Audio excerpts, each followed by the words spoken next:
ये दादाजी ने कुछ माँ पे हाथ उठाया और मैं बीच में आ गया और कुछ हुआ वगैरह, कुछ हुआ था, कुछ ऐसा इंसिडेंट हुआ था या कुछ ऐसे इंसिडेंट्स हुए थे जिसकी वजह से उसका और उसके दादाजी का और उसकी माँ का जो रिलेशनशिप था बड़ा अजीब हो गया था।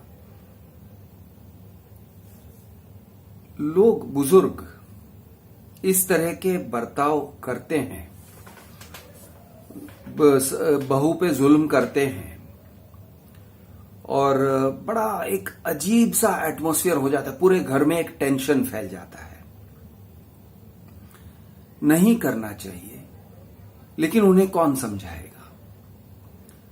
मैं ये इसी फैमिली कर्स की जो बात कर रहा हूं कि फैमिली पे एक तरह का श्राप रहता है। श्राप मतलब एक्चुअल श्राप नहीं है, लेकिन माहौल खराब रहता है। माहौल पे एक मनहूसी का साया जैसे लगा रहता है किसी के घर में, कुछ लोगों के घर में। मेरा एक और दोस्त था, उसी बिल्डिंग में रहता था, वो भी सीनियर था। उसके साथ मेरी दोस्ती उतनी नहीं थी, लेकिन इंटेलेक्चुअली यानी दिल का रिश्ता इस लड़के के साथ था। लेकिन अगर दिमाग का रिश्ता कहोगे तो वो दूसरा जो लड़का था, जो मेरा दोस्त नहीं था, उसके साथ मेरा दिमाग का लेवल ज्यादा अच्छी तरह से, वो ज्यादा इंटेलेक्चुअल था।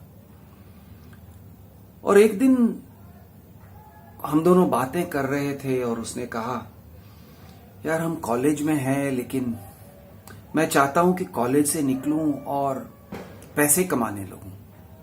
मैंने कहा क्यों? वो कहता है, मैं पैसे कमा के मेरी जिंदगी पे, मेरे ऊपर, मेरी एजुकेशन पे जितना भी खर्च किया है मेरे पिताजी ने, मैं रिटर्न कर देना चाहता हूं। मैं कर्ज को उतारना चाहता हूं। मैंने कहा, यार कर्ज कहां है? तुम्हारे पिताजी तुमको पाल रहे हैं, तो ऐसा कौन सा कर्ज चढ़ गया है तुम्हारे ऊपर? नॉर्मल ही तो है।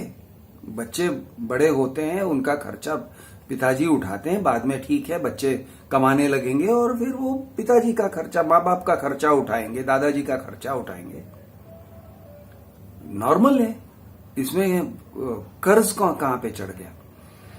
लेकिन उसने कहा, कृष तुम नहीं समझोगे, तुम नहीं समझोगे यार, छोड़ दो।